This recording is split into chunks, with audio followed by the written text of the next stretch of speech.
Welcome, everyone, and thank you for joining us for EMBCA's Doing Business in Greece panel discussion webinar. My name is Lou Katzos, and I'm the president and founder of EMBCA, the East Mediterranean Business Cultural Alliance.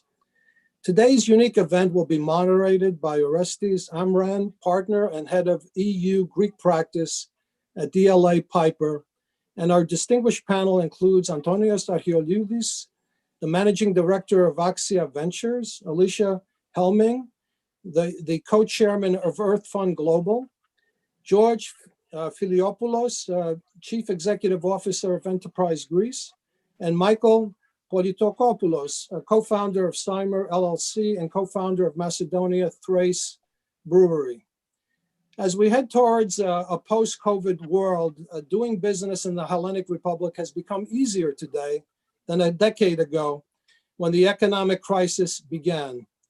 More state services have come online, investment incentives are kicking in, and reforms are boosting the labor market. Hellenic regulations have been cut significantly and continuing in that direction, with costs and taxes slashed and procedures streamlined, making starting a business faster, simpler, and less costly to set up. The benefits of doing business in Greece are many, including its high-quality logistics and communications infrastructure, its highly educated, skilled, and talented workforce, a strong entrepreneurial tradition, and a relatively low cost of labor. In addition, but not finally, Hellas is in a very desirable location to live and work with easy access from around the globe. It has a high standard of living, an important diaspora, and a great brand name. All of this is coupled with various business opportunity sectors to consider, including food and beverage, renewable energy, shipping equipment and services, information and communication technologies, travel and tourism, maritime and border security, and cosmetics and beauty products. However, and having said all of this, the Hellenic Republic at times is perceived as having a Byzantine bureaucracy, and its business practices have baffled, disturbed, and discouraged investors for years. These type of issues have been brought up in various Hellenic investment and business forums. As for example, the panel I moderated last month with panelists John Katsamatidis, Dean Metropoulos, and John Kalamos, entitled What Are Buyers and Investors Looking For at the Pan-Hellenic Exporters Association and Hellenic American Chamber of Commerce Virtual Forum.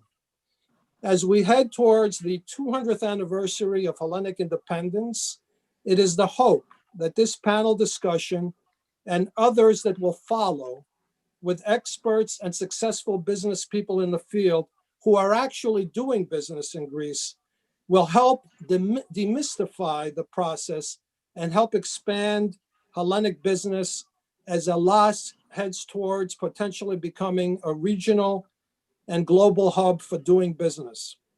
I would like to introduce Konstantin Drougos, EMBCA's vice president, who will introduce the monitor and the panel.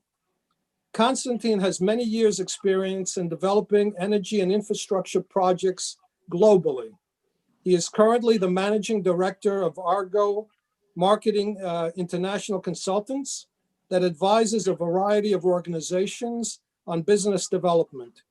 He is also the CEO of Oasis Carbon Management Group, based in the US and Greece, and advises power companies and governments on devising low carbon footprint solutions. He has currently moved to Athens after 35 years in the United States. Konstantin. Good evening, everybody, or good afternoon in the United States. Thank you, Lou. It's actually been a great, very interesting coming back after 35 years. And yes, you're absolutely right. There are quite a few things that are working and some other things that could be better. Let's put it that way. Tonight, we have a great pleasure to have panel that actually knows business, have done business in Greece. And I'll start, usually start with the ladies, but let's start with the moderator here first. Orestis. Orestis Omran is a partner in the Brussels office of DLA Piper, one of the largest law firms in the world. And he's the head of the firm's EU Greek practice. He focuses on EU regulatory matters in the energy, banking, and infrastructure sectors. He's qualified in Greece, New York, and Brussels. Orestis has experience ranging from public-private partnerships and procurement to designing compliance programs for large corporates and representing clients in formal and informal state aid and other investigations before the European Commission, national regulatory authorities, and subsequent proceedings before the EU courts. He is ranked by Chambers as an expert based abroad for Greece and by Legal 500 in the global EU competition category.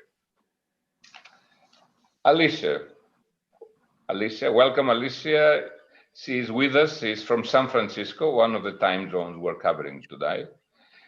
She's a true pioneer of wind, solar, and biofuels in the US, co-founded CFO and sold companies with projects amounted up to $6 billion.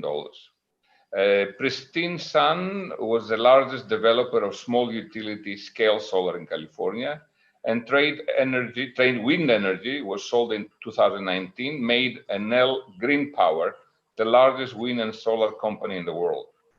Featured as a keynote speaker in sustainability, renewable energy, and women's empowerment. She's an international best-selling author of the Protogenesis series, that is set in Greece actually, and she's executive producer of short films made in collaboration with the Greek Minister of Tourism and Discover Greece. She's a former Big Six C-level consultant to Fortune 50 companies and Wells Fargo, Bank Finance, UCSC, USULA.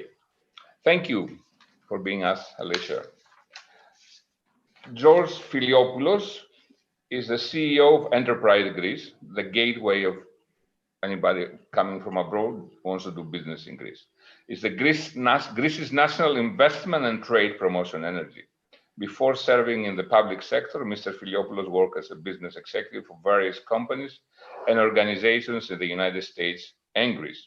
He received his MBA from HEC Paris, holds an MA in International Relations from the Fletcher School of Law and Diplomacy, and an MA in Journalism from the University of Memphis, and a BA in Advertising from Kansas State University. Thank you, George. Thank you for being with us. Another great friend, and I'm very happy that you're here with us, Michael Politopoulos. Michael was born in Athens and he went to Columbia, got BA in chemistry, and then he went to Clark Graduate School for an MBA. In his professional career, he was a business development manager, co-founder. He's a business development manager, co-founder of Cymer Chemicals LLC. It's based in Decatur, Tennessee. And Cymer owns and operates chemical plants in Dayton and Decatur, serving the pharmaceutical, aerospace, and other industries. He's also co-founder of Macedonian Thrace Brewery, known for Vergina beer as we know it in Greece. And they're also making the Tuvunu iced tea, which is actually, we can find it in the United States nowadays. They also have a MTBSA. What is MTBSA? The acronym for what is it, Mihaly? You told me. Macedonian Thrace Brewery, SA Societe Anonyme. That's it.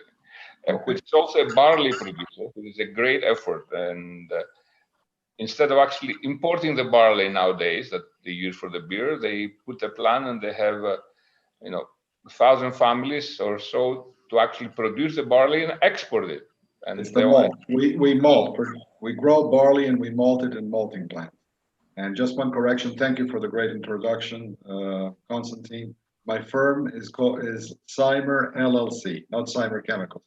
Cymer LLC, and we do produce chemicals in Tennessee, as you correctly said. And finally, a good friend, Antonios Achilleoudis. Antonios is a founding partner and group managing director and member of the executive committee of AXIA Venture Group with over 27 years of experience on Wall Street and capital markets. Prior to AXIA, Antonios was a founding director of AXIA Ventures Ltd in New York, an alternative investment and corporate finance advisory firm, servicing global institutions, corporate clients, and family offices. Prior to AXIA Ventures, Antonios was a vice president of investments at Gruntal and Company in New York, overlooking portfolio investments for institutions and family offices. Antonios is a graduate of New York University Stern School of Business with a BS in accounting and finance. Thank you for being with us, Antonios. And thank you, everybody, and looking forward to this great panel. Orestis? Sure. Thank you, Konstantina. Thank you very much for the introduction. Really appreciate it. It's a pleasure being here around those very important speakers to discuss the potential of the country with regard to foreign investment. And I would kick that off by George Filiopoulos, who is sort of representing the institutional segment of the whole investing in Greece venture of the Hellenic Republic. And I would like to ask George to give us a broad overview of the main advantages that the country has to offer to foreign investors right now, and maybe going a little bit deeper into the particular incentives that you guys have been shaping together with other stakeholders to facilitate foreign investors who want to make placements in Greece, and obviously how do you see that developing in the near future as being the gateway, the entry point actually of foreign investment into Greece? Thank you, Orestis, and let me start by thanking you all for the invitation, and I'm glad and honored to participate to today's online conference. Regarding now the competitive advantages that Greece offers to investors, Mr. Katsos as most of them in his introduction. Let me say here that Greece is strategically positioned as the gateway to 3 continents, Asia, Africa, and Europe. In a time zone with minus plus 2 hours, Greece covers approximately 2 billion people, 30% of the global population, and 25% of the global GDP. As Mr. Katsos said, Greece has excellent human capital, and it is offered in competitive wage rates. This is a result of the almost 10-year economic crisis that Greece experienced. Our country offers a decent telecommunications infrastructure. Very recently, we entered the 5G era. Still a low-cost real estate property market. The effects of the crisis haven't waned completely, although you don't find the same bargains that you could find a few years ago. Real estate prices are still good, and they are expected to start rising after the end of the crisis. We offer an excellent climate and a great living environment. This is a big advantage for companies that would like to move here, because their executives, their employees would live in an excellent environment. It's a very safe country, as most of you know, with a great climate, as I said. And finally, Greece is an EU member, a country that enjoys stability, security, prosperity. It has a stable democratic system of governance and with the rule of law. So I would say these are the main advantages. Now, regarding the incentives that we offer to investors, there are various incentives for all kinds of investments. Just to name a few, the investment incentives law, the incentives for strategic investments, the fast track law that the applications are submitted to Enterprise Greece.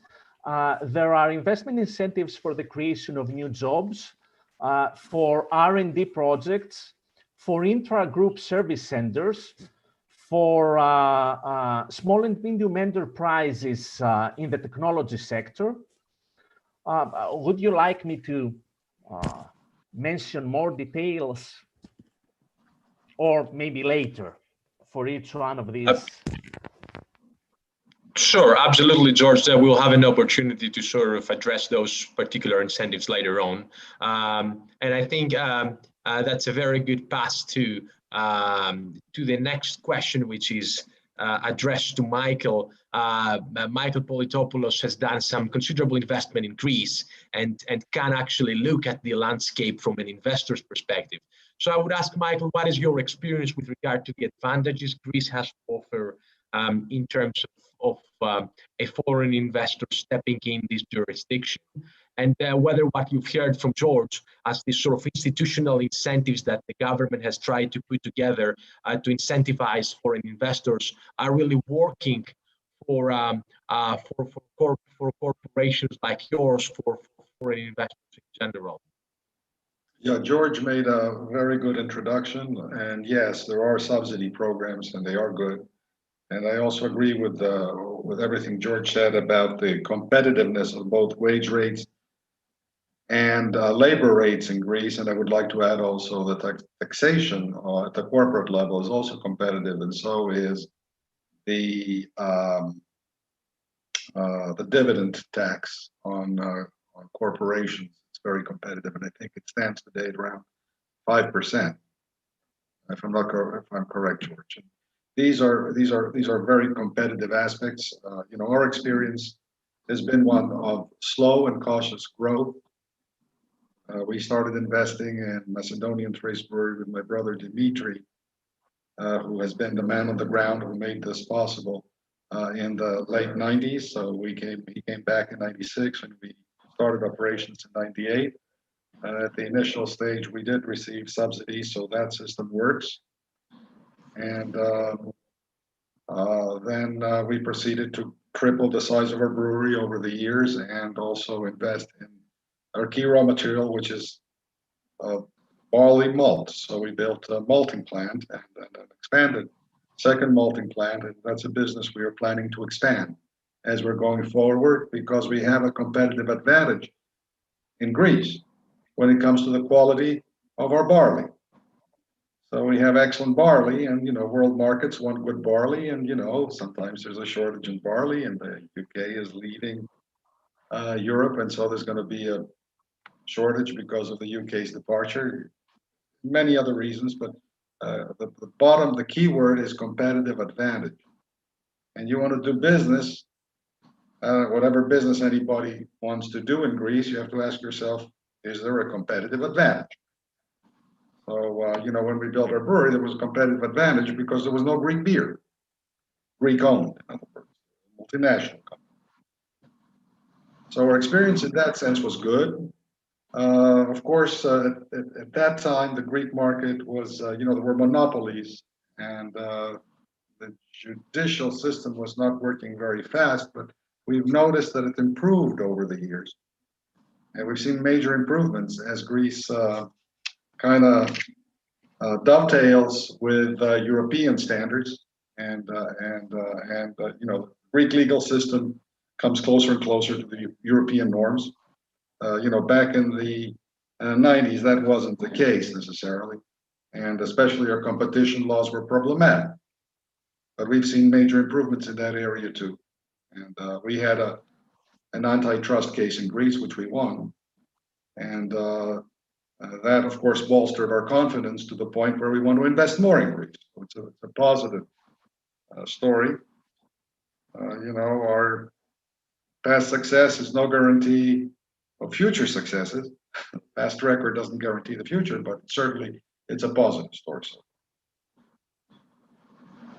If you want me to go ahead and give some guidelines to anybody who wants to invest in Greece as to what I would consider important first steps before you invest in Greece, I can do it now or I can do it later.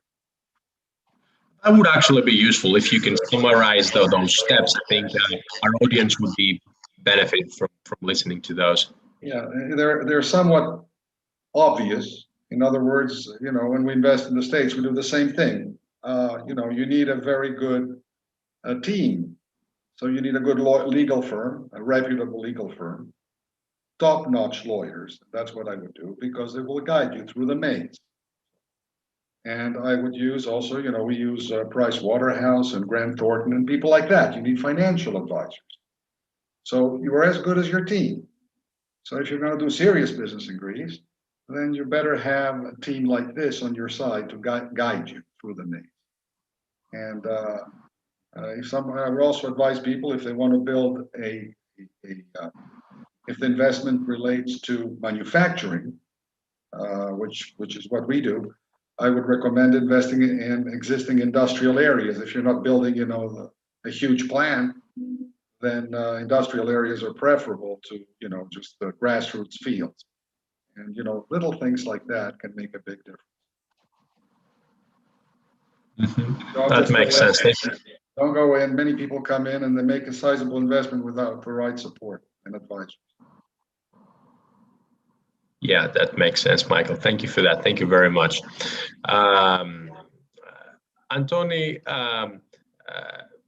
you are in the in the business of having to employ very, very skillful individuals who are going to support your business in Greece. And obviously, Michael mentioned the importance of advisors, of very good advisors being on your side. But I guess having your own people working with you, your in-house team, is equally important. So I was wondering what's your take to the capability of the local market to attract skillful individuals, Greeks or otherwise, and how would you think about the potential of the Greek workforce in the next 3 to 5 years? Thanks, Orestis, for the question, and thank you, Mr. Gatsos and Mr. Drougos, for inviting me in this prestigious panel. You, I think, hit the nail on the head as far as my business. I think human skills and human resources, the major asset that we have as a firm. But I think it's important to understand a little bit more about what we do and how it ties into the human skills. We basically started the company 12 years ago. We have offices in New York and we're regulated there as an investment bank. And we also have peripheral European offices in Cyprus, Athens, Milan, and Lisbon. And the model is that we basically have people in the investment hubs in London and New York. That's where the capital is and the context that we have with capital.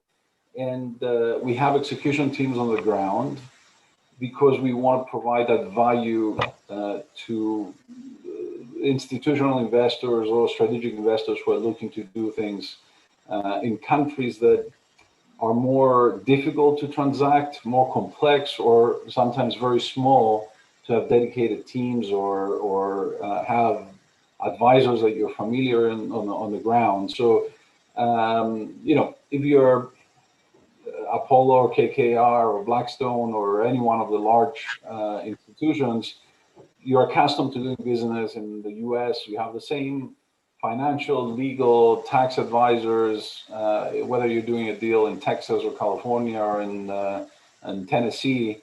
And, capital can flow into other jurisdictions, but you can go to Australia or you can go to the UK to come to markets like Greece. Since we were talking about Greece, I'll focus more on that. You really need to get the comfort, both for the legal system, as Mr. Politopoulos mentioned earlier, the capacity to have dependable help on the ground. So you're used to dealing with similar advisors there. When you used to come to Greece, you were pretty much lost. So you run the risk of wasting a lot of time making a lot of mistakes, and losing money as a result. So for us, our job is to provide that uniformity that American investors and institutions, will have and are accustomed to in other countries in certain more complex parts of Europe. And again, those places might be like Italy, which is a very difficult place to do business, even though it's large. Or it could be Greece, which is smaller, but definitely more complicated than a US jurisdiction. So in order to basically execute that, the beginning and the end starts with people. So basically, we hire senior teams that come from bulge bracket firms in New York and London, and we provide the support to those teams with local people that we hire in each jurisdiction. And I can tell you that Greece is a standout. We started from many years ago an internship program where we get people to work for 2 months. They go through a strenuous test to enter that program, but it's pretty much for us a 2-month interview to separate the superstars from the people that are mediocre. And I'm very happy to basically say that we do have a line of people that are very interested in coming to us, and we've created a name and a reputation. But most importantly, we do find those superstars. There's pros and cons to that. The pros is that they're very productive people that are hardworking, hungry, and super smart and energetic. The downside to that is that when you find superstars, even if you are aggressive as far as the pay package and you try to keep up, they always think of their career. So it's easier to go to one of your clients in London or to basically lose them. We are generally honored when we see one of our junior superstars, going to a competitor. We fight to keep them, but we're happy if they're basically moving on in their career, and sometimes we do everything we can to keep them. So basically, human resource is key. Greece is, in my view, completely undiscovered. The business schools here, the human resource, even because we hire locally educated people as well, not only people who basically studied in London or New York. And this is very exciting because, again, you have to also look at value for money. And at least for the first few years of their career, with every other jurisdiction that we work in, I mean, we cannot compare it to New York and London, but even if you compare it to Lisbon or Milan, you find skilled, hardworking people at much better, values as an employer, and we're very excited to basically continue such a program. So this is one of the aspects of Greece that I don't think many international firms especially have tapped into. But as I hear Mr. Alex Pantelis from the government and the Maximu office and others in the government talk about attracting banks coming from London to Greece, I think this is definitely going to get a much more competitive landscape compared to what we've been seeing the last 7-8 years that we've been operating actively in such a program. Thank you, Antonio. That's I can expand more, on what we do here as far as people, but this is something we're very excited about, and I think it ties in very well with what we do.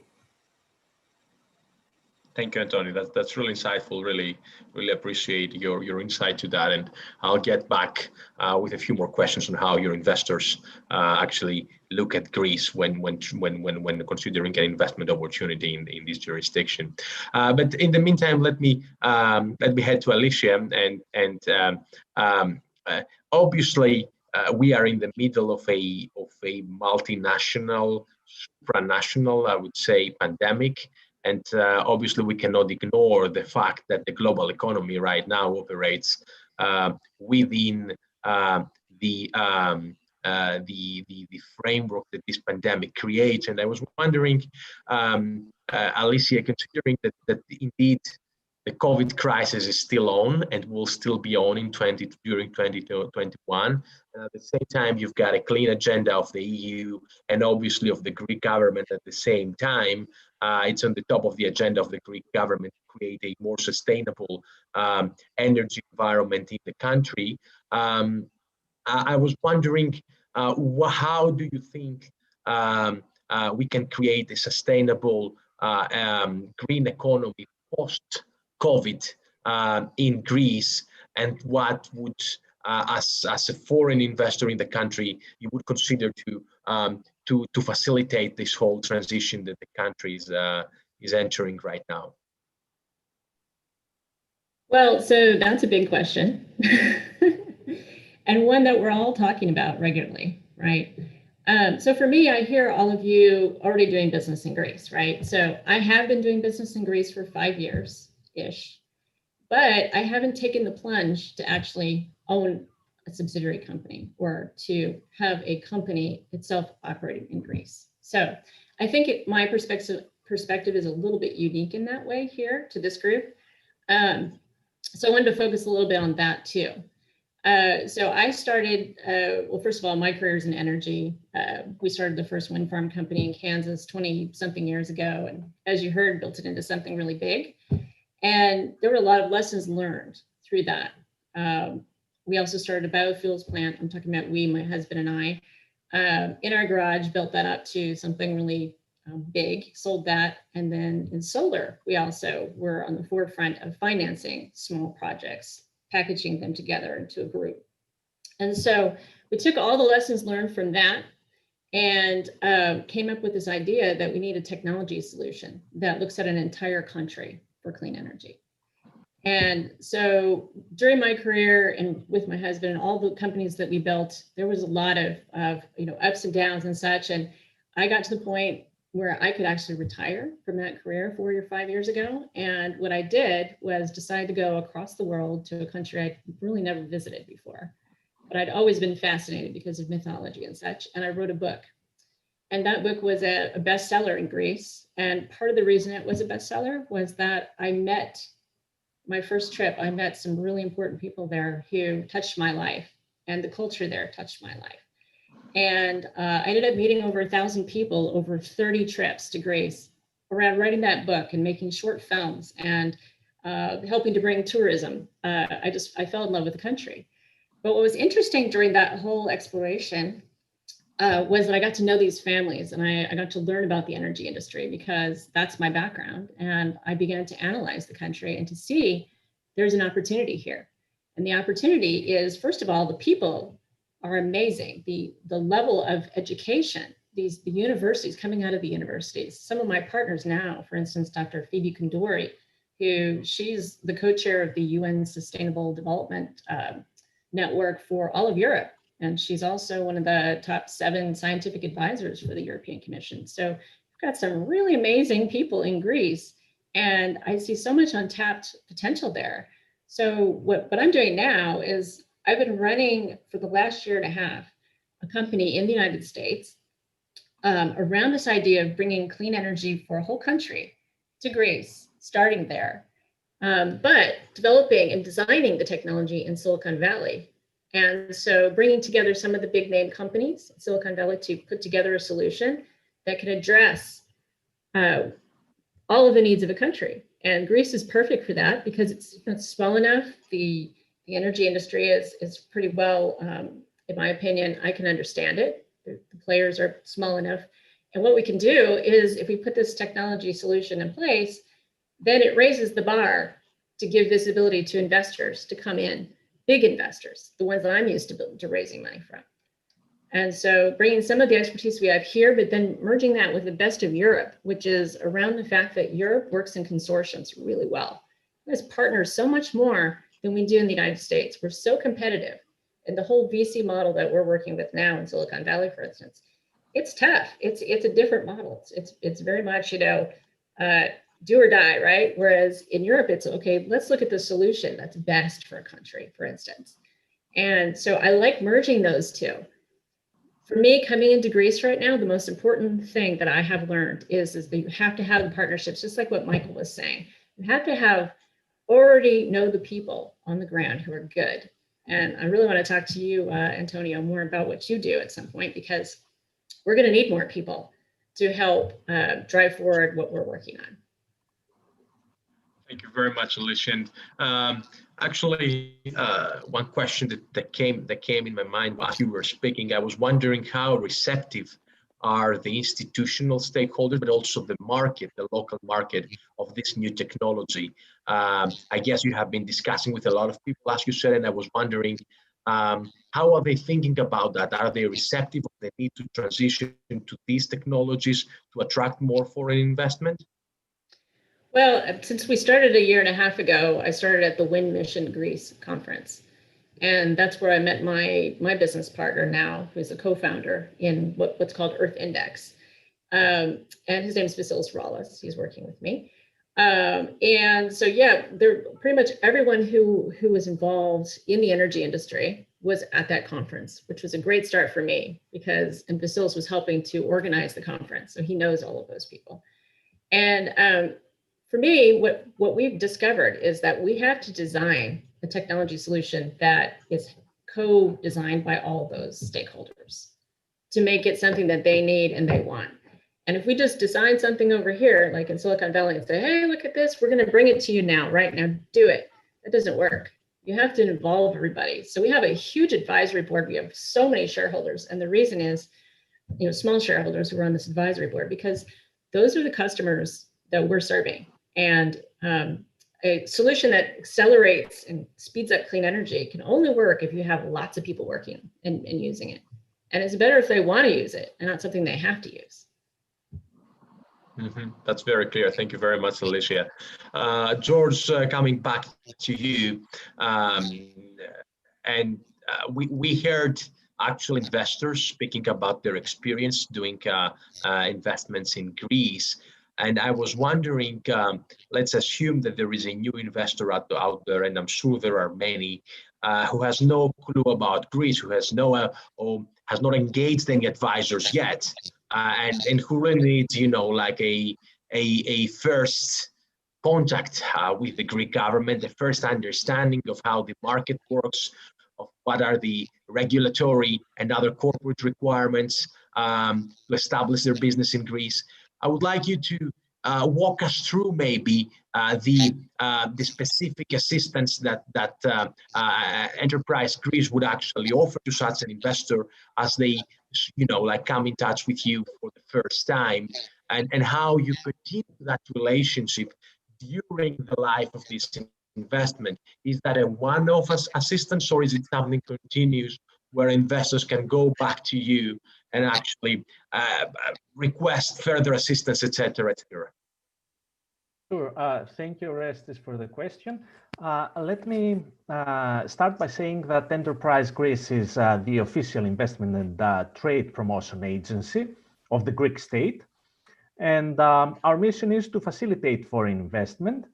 We work hand in hand with investors to expedite projects, troubleshoot issues that may arise, and provide key regulatory and business information. And let me give you here an example, a real example of how we assist potential investors. A few weeks before the recent lockdown, the current lockdown that we have been experiencing, a Greek-Australian entrepreneur showed up for a meeting in our office and asked for our assistance in setting up an R&D center for a medium-sized IT company that he leads. So we sat down with him and helped him find the right location, the right real estate property for his company. We brought him in contact with universities and other pools of potential talent. We directed him towards the right incentives plan for his business, for the type of the investment he was interested in. We helped him navigate via the maze of the public administration. And finally, we got him in touch with Greek banks for financing the project. So we will keep providing this type of services until the completion of the investment project. Afterwards, we make sure that the investor remains satisfied by providing the so-called after-sale service, knowing that a satisfied investor is likely to further invest in the country, as Mr. Politopoulos said earlier. We also have a portfolio of potential investment projects from both the public and the private sectors. And this allows us to get involved in a matchmaking process between investors and project owners. All these projects and potential business partners have been thoroughly checked by us, so we minimize the risk for the investor. We've got an excellent team of executives and specialists who are at the investor's disposal, and we are here to help. That's amazing. That's amazing, George. That's really, really amazing.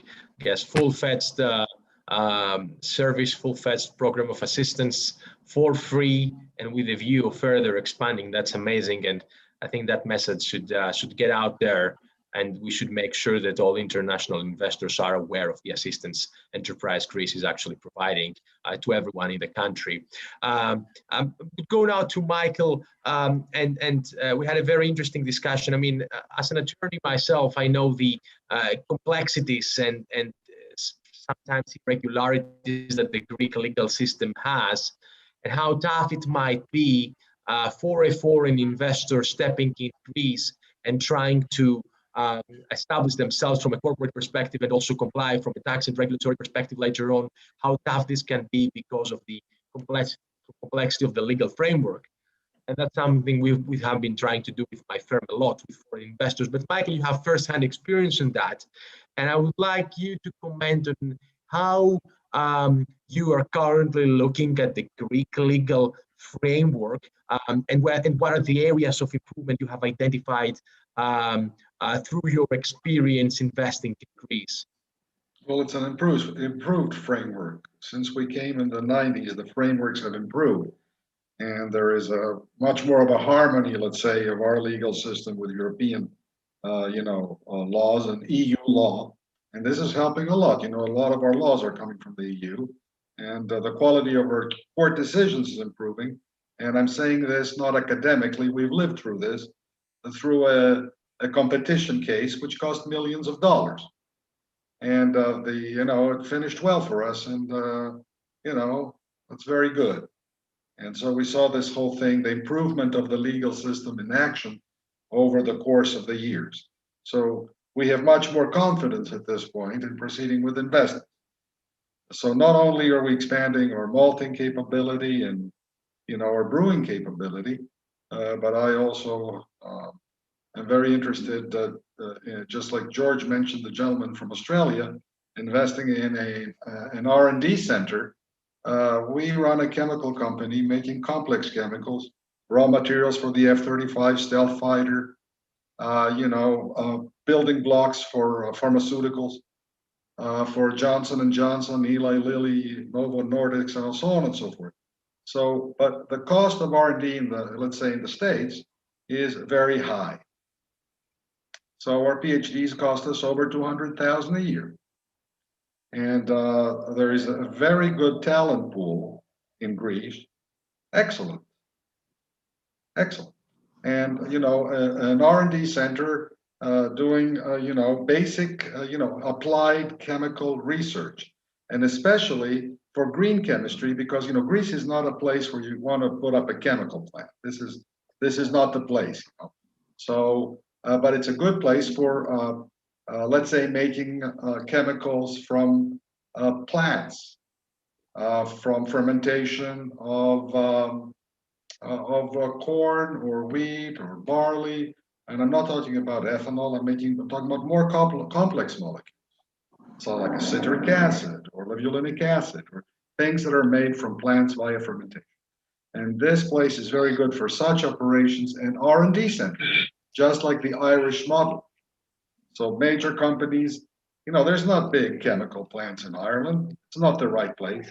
Yet companies like Henkel have their worldwide technical centers, R&D in Dublin, because of the quality of the personnel, the tax incentives, yada, yada, yada. So I can see Greece because of the talent pool, all the PhDs that come back from US and European universities or even Greek universities, and they're looking for a job.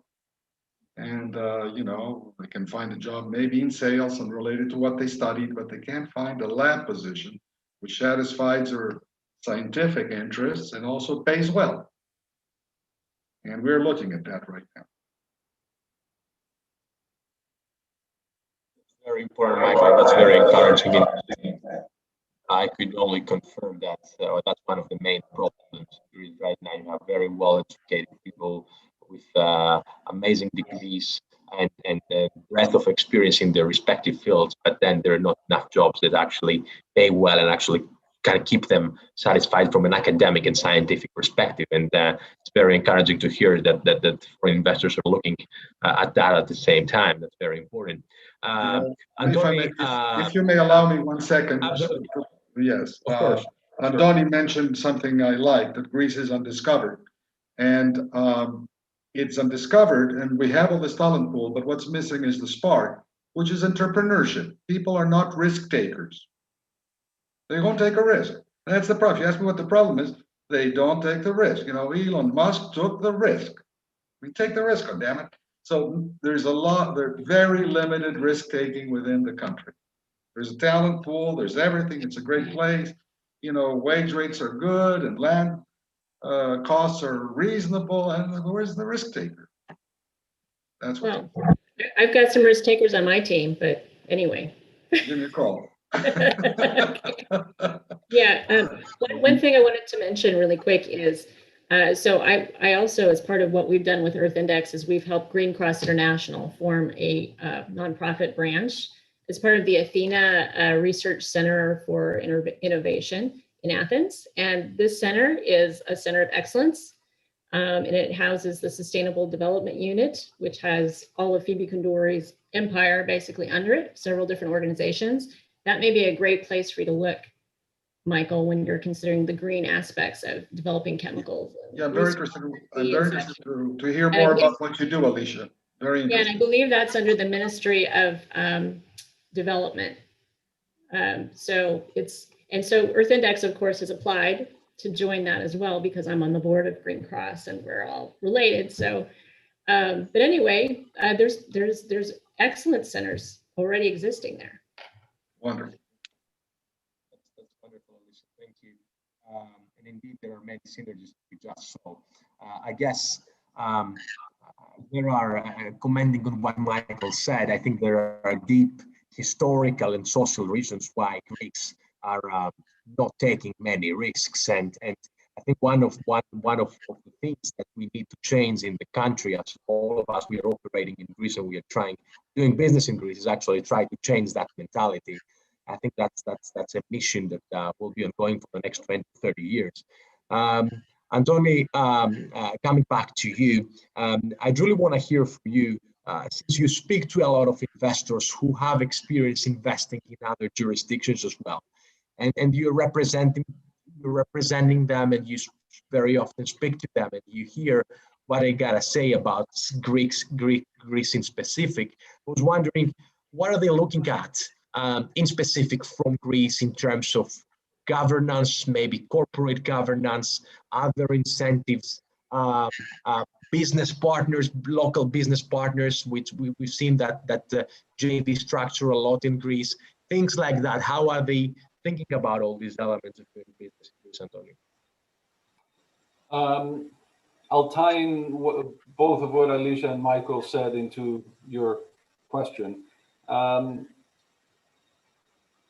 There's an evolution of the type of investor that basically has been attracted to Greece. Over the last, let's say, 10 years that I've been operating here actively, I mean, I've lived in New York my whole adult life, like from 1988 when I went to NYU until the end of 2013, when I felt there was, I mean, when we basically set up the office in Athens, our investors were serviced by our office in New York. But soon we realized that everybody was down here transacting. So we needed to be on the ground and support the teams that we're building here rather than be on right next to the investors, because a lot of the investors were here.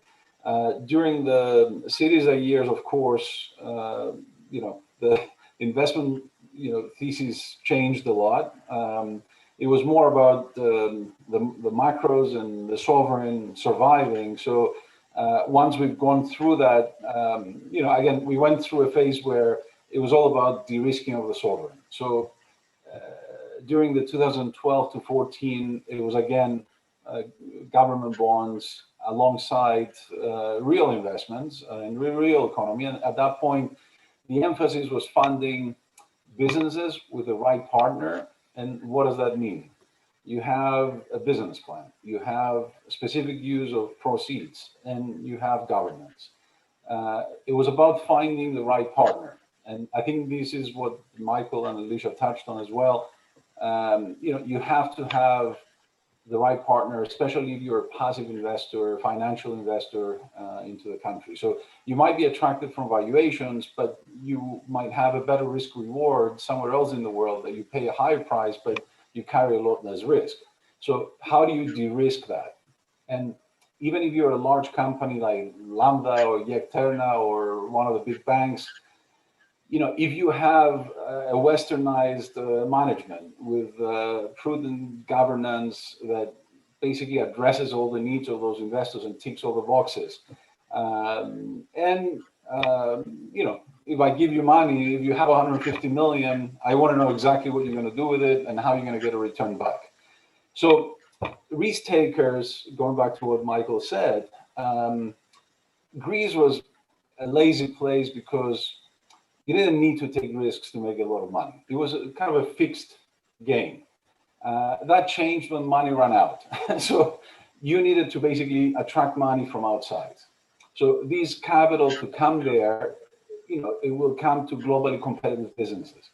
It will not come to Greece because it has to come to Greece. It will go to Australia or Italy or Tennessee. So, these capital will come only and only if the risk reward is comparable and more attractive than other things that they can do elsewhere.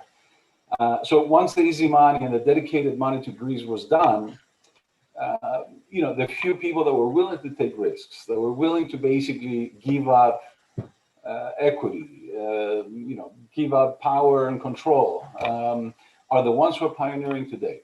And we've seen this massive transformation, which is a combination of some entrepreneurs who are willing to take some risks, and also, initiatives that the banks took, because they took distressed sectors like hospitality, they took distressed sectors like hospitals, to stretch it beyond H, real estate,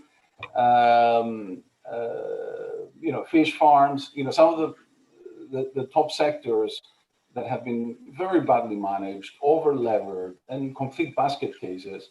With proper sustainable restructurings and capital from outside the country, they are consolidating and using institutional external capital in order to become the future champions. And again, this is happening under everybody's nose, because I don't think you're reading it in the paper, and it's not something that basically many people are aware. But I mean, the real estate market is a perfect example. I mean, it's been fully institutionalized right now.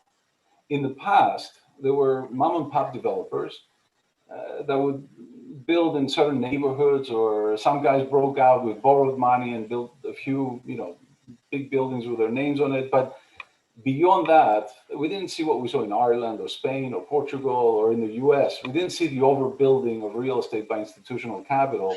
And I guess at that point, it was good. 10 years later, so we entered the crisis without excess supply because nobody overbuilt. And then 10 years later, nobody built anything. You're standing at the balcony of the Grand Britannia Hotel and you're looking out. It's the only place in the world that you don't see a single crane, even today. I mean, you're going to start, obviously, but this is representative of how underdeveloped Greece was and how underdeveloped the state over the last 10 years. To me, this is the biggest opportunity that exists, because you have, a pro-business, pro-development, government at this point, which is fully responsible. The COVID crisis was a setback, but for all intents and purposes, I mean, it's a blessing in disguise as far as the finances of Greece, because we never got so much money as we're getting now without any strings attached. the Greeks love the MOU that we received, the terminologies and all that stuff. But at this point, we have more money than we received under MOUs without having to basically increase the national debt, and that money is being dispersed by a very responsible government.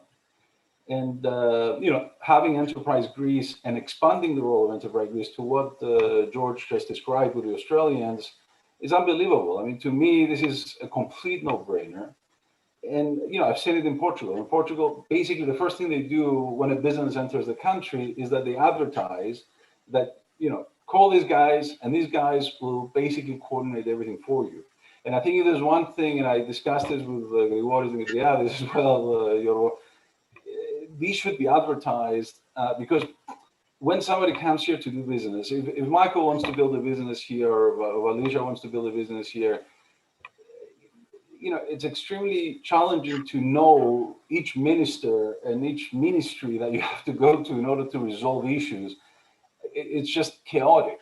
It really is. I mean, this central coordination where you basically invite three people from three different ministries in a conference room and do what Adonis did with Hellenico, Adonis Georgiadis. I mean, he basically had to consolidate all the ministries. These should become routine in a country like Greece, because having to know people like us or the lawyers or these or the other who can coordinate all these functions for you is not normal.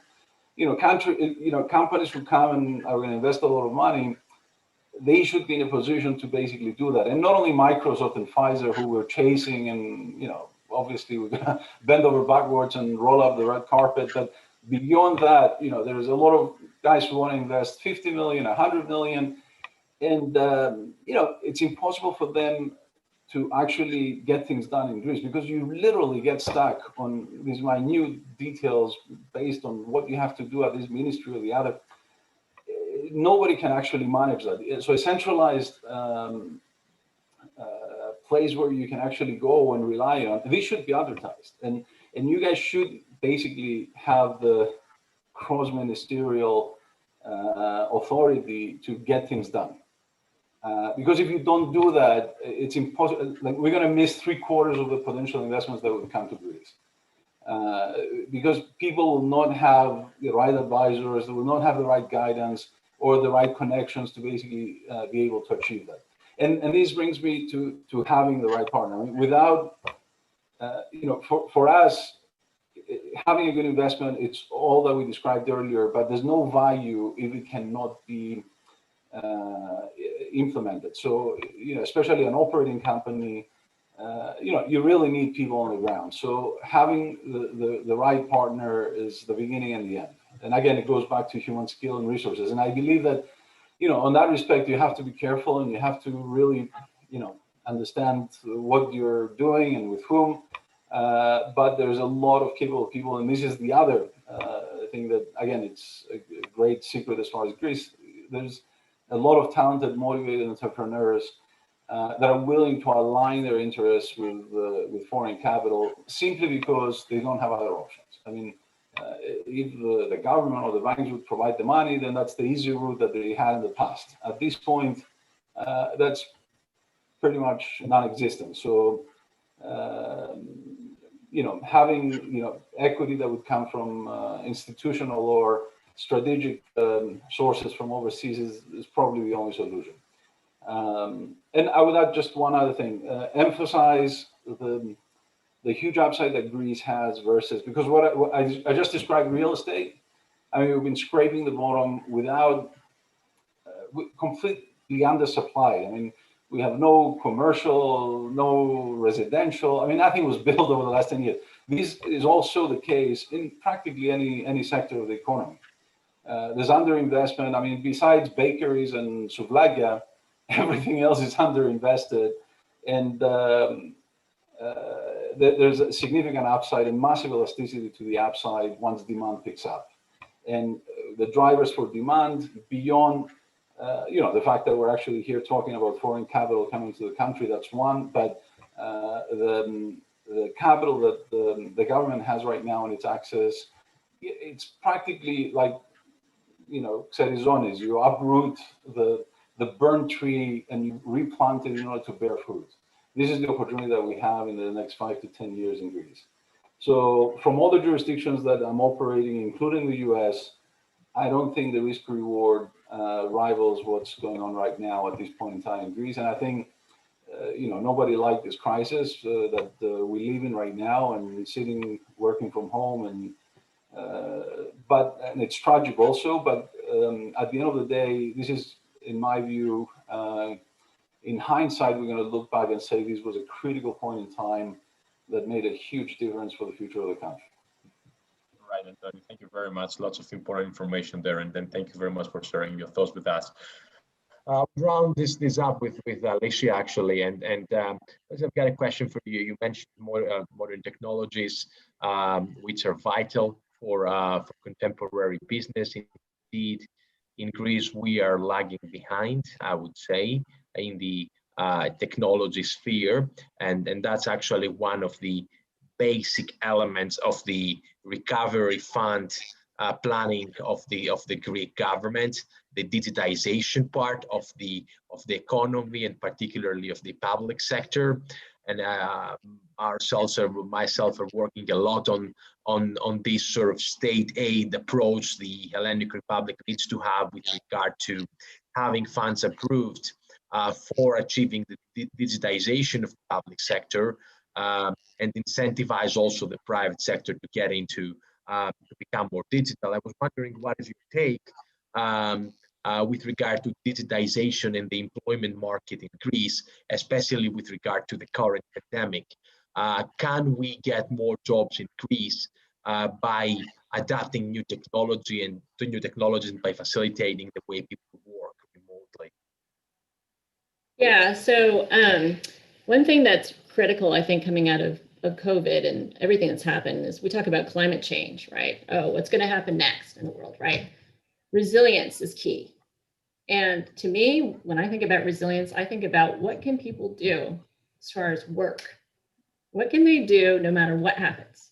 How can you ensure your future? So if you can't go into the office, right, you need to be able to work from your house, for instance. You need to be able to figure out something fast.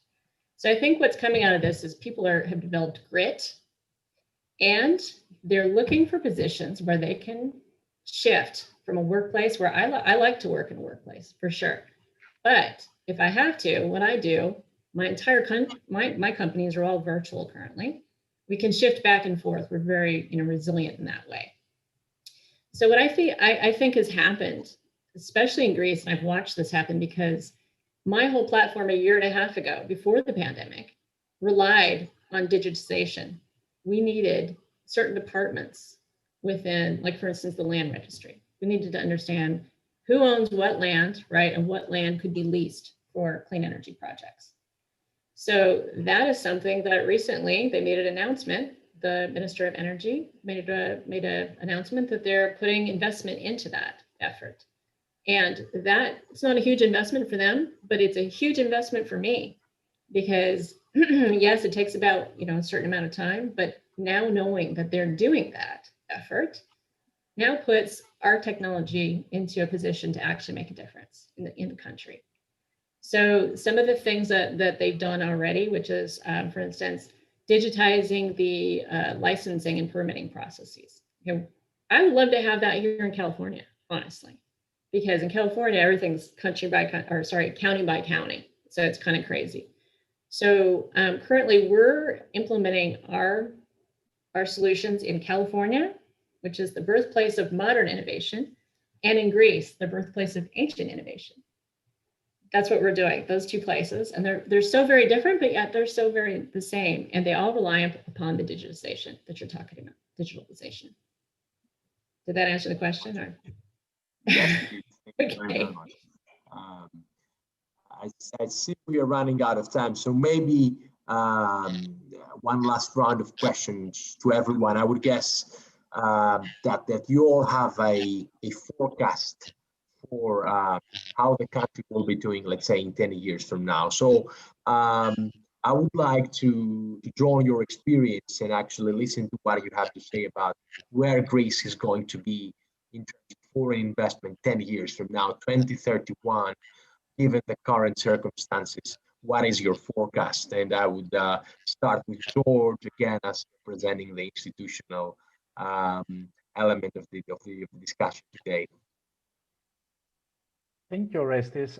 I think that the prospects of Greece are great for the future.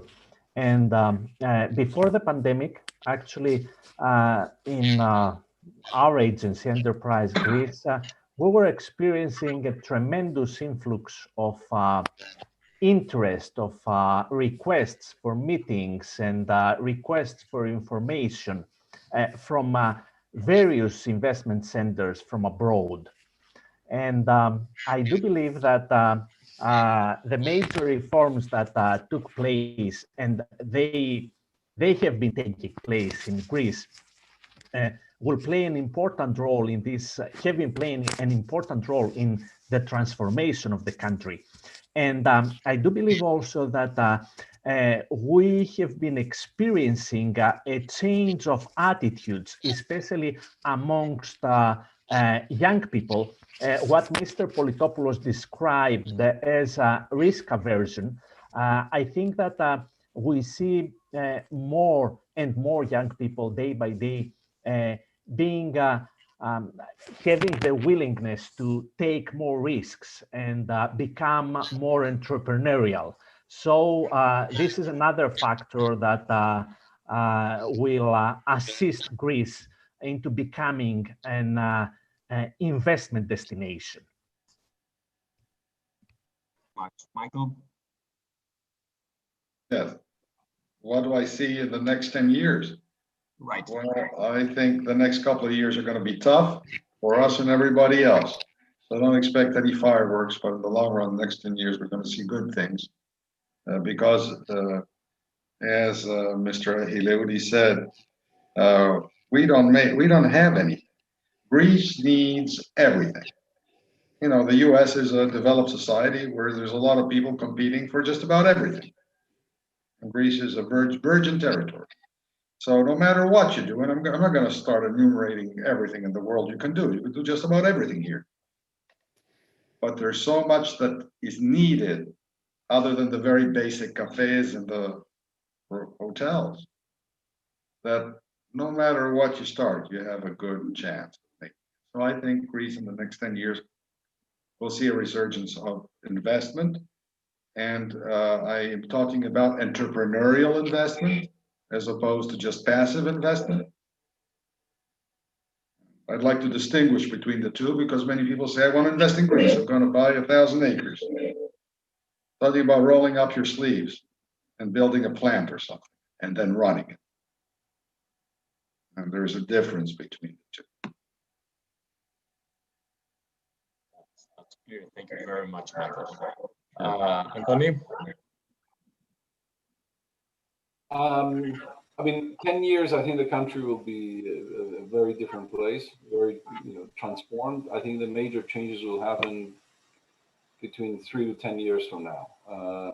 The next 2-3 years, I agree with Michael that it will be, a period of transformation. But I think the major problem that Greece always had is that, at least throughout this crisis, it was with the sovereign. So the government was a major source of all the issues that came about. And at this point, one initiative that they're doing alone, which will take a few years in order to be fully implemented, is e-government. So there, you are basically limiting bureaucracy, limiting corruption, because you have basically a more mechanical process of getting things done. And obviously, you're eliminating a lot of the costs of an overloaded government. So every 5 people that retire, you can hire 1. So you shrink the government, and also one of the major problems that we had over the last 10 years is that there was a disinvestment from the government. I mean, they didn't have any money. They couldn't do anything. And not only that, they had very strict guidelines of how they could operate. So at this point, because of COVID and the funding and the shackles that basically kind of freed up their hands, they're able to spend and support initiatives and risk taking. So they will, in essence, share risk sometimes with the entrepreneurs. And, these are very fundamental things that will be felt 3 to 5 years from now in a lot of the initiatives that will take place in the coming years. Most importantly, I think that the fundamental way of doing business has changed. So, unless you adapt to the new realities in order to attract money, even subsidies from the government, you really need to do certain things the right way.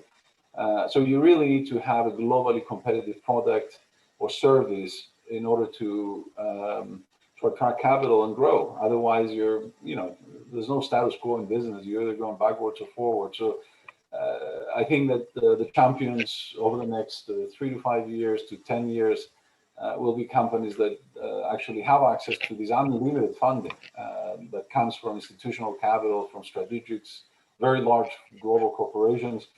And this leads into more entrepreneurship on the startup level, and we're seeing already, venture capital firms supporting an expanded innovation and government initiatives and tax incentives for angel investors and entrepreneurship. So I think all of this together will upgrade tourism, will upgrade the type of investors that come into the country, and 10 years from now will be a very different place. Alysia? Well, this is another big question. You have so many. Okay, so I come at this from kind of a unique perspective because I have the energy background, right? And that the company's there, but also the entertainment side in the entertainment industry, because I'm also a producer and I work with some people in Hollywood, et cetera, on some projects that could come to Greece. Everything I do is centered around Greece. So what I see is that you have really competent people who are working on great efforts. And I'm going to focus on the green segment for a second here. If you look at what the EU has already declared, they have a Green Deal, right? And they're putting a lot of emphasis on that with the funds that are incoming from the EU. So for instance, we've been involved in 3 different applications with Horizons funds that are coming in. And those kinds of efforts are also flowing into the Hellenic Investment or the Development Bank, right? For instance, just the opportunity to set up funds for projects, more projects and more influx, which there's what the contribution from the European funds are versus what the private investment could be, makes it very attractive for someone like me who has this vast network of funds and institutional funds here in the United States that could invest in projects now, right? So I see that given this new development, and that there is from what I understand, there's some sort of sustainability check mark on some of that funding, that there's a big opportunity in the next 10 years towards this shift towards transitioning fossil fuels and what they're doing towards renewable green solutions. And that doesn't mean get rid of all that, because I'm not a proponent of that. My whole career I've made a profit, and I believe that everyone in their industries, I have great respect for them and what they do. And I actually work with a lot of people from the fossil fuels industry. I believe that they're very much wanting to work on green renewable solutions too. And so it's this collaborative effect and an approach that I'm hearing from the government of Greece right now, from the Prime Minister, right? He stood up and said he wants to do this. So for my part, I'm also merging the green entertainment aspect. And we partnered with Global Green, which has like Leonardo DiCaprio involved, and some, big name people like that. And we're trying to bring in the green Hollywood aspect to it. So you'll see some shows hopefully around that environmental green Greece aspect from me here, probably coming up in the next year. So that's what I hope to see for my contribution. Thank you very much. So, Constantina, Louis, back to you. I think we are done here with all the questions, and yeah, thank you very much to all the speakers for answering my questions. That was I had a great time speaking to everyone, and thank you very much for your insights and your thoughts on how Greece is and will be doing in the in the next few years. Really, really appreciate it. And of course, thank you, Konstantin and Luis, for the opportunity to chair this panel. No, the thanks is really from us, Orestis, because this forum, this panel that we had, and thank you, Antoni, thank you, Alysia, thank you, George, and thank you, Michael, and certainly Konstantin for helping put this together. This was an excellent and exciting panel discussion on the very important topic of doing business in Greece. And I think, quite frankly, I'm glad we had it. And I believe we have to expand it over time and have more of these discussions, because these are real discussions. These are not what I would say are BS discussions. And so we want to continue this. We want to certainly go deeper into some of these issues. We want to expand it out. We want to obviously help doing business in Greece. And this particular panel, with hands-on experience, has really shown a path, I think, for future type of discussions that we should be having. So I really thank you all, and we're certainly going to expand upon this. For the audience, I hope you enjoyed this particular segment. We're going to do a lot more of these type of programs because I think they're important. And EMBCA, obviously we do, business type of events, but also we do cultural types of events. And in 2 weeks, please join us for EMBCA's next panel discussion webinar, which is a little bit different. It's a completely different topic. In this particular case, the event that we're going to be having in 2 weeks is called Hellenic Orphans Taken Abroad from 1821 through the 1960s. Okay, I'm going to moderate that panel, and we will have a very distinguished panel like we did obviously today on a completely different topic. It will include Professor Gonda Van Steen, the Korais Chair of Modern Greek and Byzantine History and the Director of the Center for Hellenic Studies at King's College in London. We'll have historian, educator, author, Dr. Konstantin Hatzidimatriou, and we will have Dr. Theodosios Kyriakidis, the Chair of Pontic Studies in the School of History and Archaeology at Aristotle University in Thessaloniki. The focus of this particular discussion will be on Hellenic orphans brought over to America, for example, from the American Revolution, orphans of the Greek genocide in the 1920s, and the Hellenic orphans of the Cold War period in Hellas, taken abroad, some of them in the US, coming to the US, some of them in EU type countries. This unique event is not often discussed. I got to tell you, it was kind of complex and difficult to get the appropriate panelists for this particular panel. And it relates to some of the issues that we have been having, for example, and we're going to have, for example, in February, we're going to have an event that relates, at least for the 200th anniversary, to the Hellenic Revolution and its effects on the American abolitionist movement.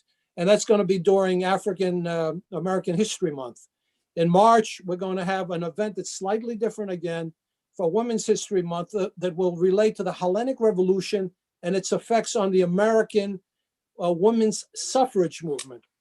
And these are all part of EMBCA's American Hellenic Revolution of 1821 Bicentennial Committee. It includes some of the Congress people in the United States and certainly scholars from around the world.